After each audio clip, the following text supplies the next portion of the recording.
Genesis chapter 17. And when Abram was 90 years old and 9, the Lord appeared to Abram and said unto him, I am the Almighty God, walk before me and be thou perfect. And I will make my covenant between me and thee, and will multiply thee exceedingly. And Abram fell on his face, and God talked with him, saying, As for me, behold, my covenant is with thee, and thou shalt be a father of many nations.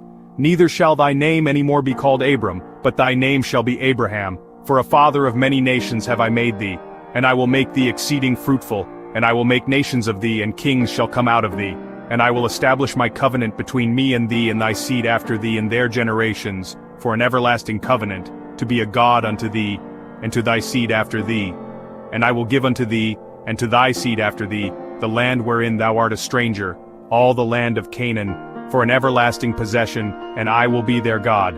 And God said unto Abraham, Thou shalt keep my covenant therefore thou, and thy seed after thee in their generations. This is my covenant which ye shall keep, between me and you and thy seed after thee. Every man child among you shall be circumcised, and ye shall circumcise the flesh of your foreskin, and it shall be a token of the covenant betwixt me and you. And he that is 8 days old shall be circumcised among you, every man child in your generations, he that is born in the house or bought with money of any stranger, which is not of thy seed. He that is born in thy house, and he that is bought with thy money, must needs be circumcised, and my covenant shall be in your flesh, for an everlasting covenant. And the uncircumcised man-child, whose flesh of his foreskin is not circumcised, that soul shall be cut off from his people. He hath broken my covenant. And God said unto Abraham, As for Sarai thy wife, thou shalt not call her name Sarai, but Sarah shall her name be. And I will bless her, and give thee a son also of her. Yea, I will bless her, and she shall be a mother of nations. Kings of people shall be of her. Then Abraham fell upon his face and laughed, and said in his heart, Shall a child be born unto him that is 100 years old? And shall Sarah that is 90 years old bear? And Abraham said unto God, O that Ishmael might live before thee. And God said, Sarah thy wife shall bear thee a son indeed, and thou shalt call his name Isaac. And I will establish my covenant with him for an everlasting covenant, and with his seed after him.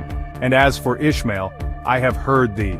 Behold, I have blessed him, and will make him fruitful, and will multiply him exceedingly. 12 princes shall he beget, and I will make him a great nation. But my covenant will I establish with Isaac, which Sarah shall bear unto thee at this set time in the next year. And he left off talking with him, and God went up from Abraham. And Abraham took Ishmael his son, and all that were born in his house, and all that were bought with his money, every male among the men of Abraham's house, and circumcised the flesh of their foreskin in the selfsame day, as God had said unto him. And Abraham was 90 years old and 9, when he was circumcised in the flesh of his foreskin. And Ishmael his son was 13 years old, when he was circumcised in the flesh of his foreskin. In the selfsame day was Abraham circumcised, and Ishmael his son. And all the men of his house born in the house and bought with money of the stranger were circumcised with him. God bless the reading of his word. Kindly like, subscribe, and share.